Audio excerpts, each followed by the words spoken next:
کچھ باتیں آج آپ سے کرنا چاہتا ہوں. باتیں کڑوی ہیں, کسیلی ہیں, لیکن ذرا توجہ سے اس کو سن لیجئے گا. مسئلہ یہ ہے صاحب کہ ہم آج تک یہ بات سمجھ ہی نہیں پائے کہ یہ عورت جو تھی نا, عورت جسے ہم عورت کہتے ہیں, 1450 برسوں پہلے اگر آپ چلے جائیں نا, اس سے پہلے تو اس عورت کو کوئی مقام اور مرتبہ نہیں تھا.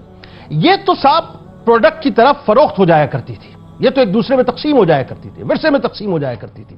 جانوروں سے بدتر اس عورت کے ساتھ سلوک کیا جاتا تھا. اور اگر آپ مختلف مذاہب کی بات کریں, مختلف آپ ٹریڈیشنز کی بات کریں, تو وہاں تو صورتحال یہ تھی کہ کہیں سے 200 برس تک تو اسے چڑیل کہہ کے جو ہے پکارا جاتا رہا. یعنی یہ جو ہے وہ باقاعدہ ستی کی جاتی رہی. یہاں تک معاملہ تھا کہ اسے یہ کہا جاتا تھا کہ اس کے اندر تو روح ہی نہیں ہے, اور یہاں تک کہا جاتا تھا کہ یہ عورت تو بنیادی طور پہ دوزخ میں داخلے کا سبب ہے, یعنی اس گیٹ پہ, یعنی اس طرح سے عورت کو پکارا جاتا تھا. نبی کریم صلی اللہ علیہ وآلہ وسلم پر قربان جائے. اور یہ بچیاں جو آج ڈھولک کی تھاپ پہ ناچ رہی ہیں نا, یہ ذرا سمجھیں کہ تمہارا مقام بچہ کچھ نہیں تھا. تمہیں مقام اگر ملا ہے نا, رتبہ اگر ملا ہے تو نبی کریم صلی اللہ علیہ وآلہ وسلم سے, کہ جنہوں نے تم تو زندہ درگور کی جاتی تھی, تمہیں اٹھا کے جو ایک ایسا مرتبہ دے دیا کہ کہیں بیٹی بنا دیا, کہیں ماں بنا دیا, کہیں بہو بنا دیا, کہیں بیوی بنا دیا.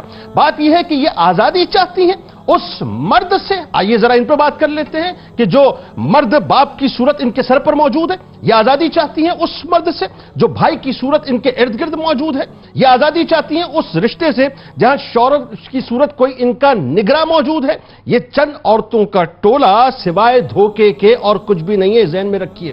یہ دین بیزار بھی ہیں, یہ باپ بیزار بھی ہیں, یہ بھائی بیزار بھی ہیں, یہ شوہر بیزار بھی ہیں, یہ تہذیب و تمدن بیزار بھی ہیں, یہ شرم و حیا بیزار بھی ہیں. یہ وہ بیزار خواتین ہیں جو فرائض سے بھی مکمل طور پہ بیزار ہیں. یہ حقوق کے نام پر مادر پدر آزادی چاہتی ہیں, یہ اپنی زندگی میں شتر بے مہاری چاہتی ہیں, یہ نکاح کے مقدس رشتے کو تباہ کرنا چاہتی ہیں, یہ پاکستان میں لیونگ ریلیشن شپ کے تصور کو مکمل طور پہ عام کرنا چاہتی ہیں. یہ طبلے کی تھاپ پر ناچ ناچ کر اور گلے پھاڑ پھاڑ کر آزادی کے نعرے لگانے والیوں سے کوئی اگر جا کر پوچھے تو یہ ضرور پوچھے کہ یہ کون سی آزادی چاہتی ہیں. وہ آزادی چاہیے جہاں مغرب کی عورت ایک کھلونے کی طرح جو ہے باقاعدہ مرد کے ہاتھوں میں استعمال ہوا کرتی ہے. وہ آزادی چاہیے جہاں عورت سر سے لے کر ناخن تک باقاعدہ فروخت کی جاتی ہے. وہ آزادی چاہیے جہاں عورت کو مرد کی تسکین کا سامان بنا دیا جاتا ہے. یا وہ آزادی چاہیے جہاں 80% عورتوں کی گود میں پلنے والے بچوں کو یہ معلوم ہی نہیں ہے کہ ان کا باپ کون ہے. وہ آزادی چاہیے جہاں عورت کو جو ہے وہ باقاعدہ رقص کروایا جاتا ہے, نچوایا جاتا ہے.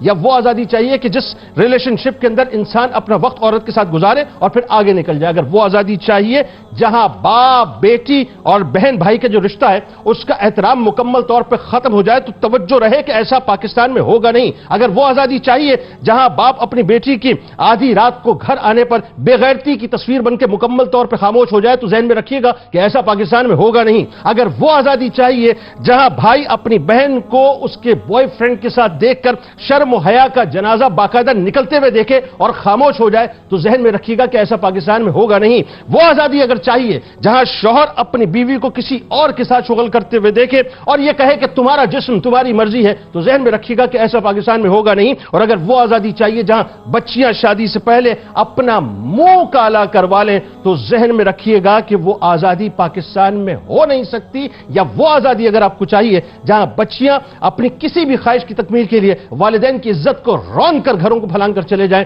تو ذہن میں رکھیے گا کہ ایسا پاکستان میں ہم ہونے نہیں دیں گے. اور اگر ایسا آپ کا خیال ہے کہ جیسی دین بیزاری آپ کے اندر موجود ہے, فرسٹریشن آپ کے اندر موجود ہے, تو ذہن میں رکھیے کہ یہ ایک رانگ نمبر آپ نے ڈائل کیا ہے, کیونکہ یہ پاکستان ہے, پاکستان. یہاں دین بیزار ایجنڈا بھی نہیں چلے گا, یہاں میرا جسم میری مرضی کا ایجنڈا بھی نہیں چلے گا, یہاں پر ٹرانسجنڈرزم بھی نہیں چلے گا, یہاں پر تہذیب تمدن کلچر اور نارمز کا قتل عام بھی نہیں چلے گا, اور یہاں مغرب کی بدبودار اور تعفن زدہ جو ایک سوچ ہے اس کو بھی ہم کسی طور سے پریویل نہیں ہونے دیں گے. آئیے عورتوں کی اگر بات کرنی ہے تو ان کے بنیادی مسائل کی بات کریں, اور وہ بنیادی مسائل وہ ہیں کہ جن کو آپ اور میں جانتے ہیں, حل اس کا تلاش کریں اسلام کی روشنی کے اندر. بس اس کے علاوہ اور کچھ بھی نہیں. اگر اس سے ادھر ادھر آپ ڈیویٹ کرنے کی کوشش کریں گے, اور آپ کریں گے, اس کی وجہ یہ کہ آپ چاہتے نہیں کہ یہ مسئلہ حل ہو. آپ صرف اور صرف ایک ایسا معاملہ چاہتے ہیں کہ جہاں پر عورت کو ایکسپلوئٹ کر کے اسے گھر سے باہر نکال کر نکاح کے انسٹیٹیوشن کو تباہ کر دیا جائے. تو اسلام کی روشنی میں حل تلاش کیجئے, ہم آپ کے ساتھ ہرا بل دستے کا کردار ادا کریں گے.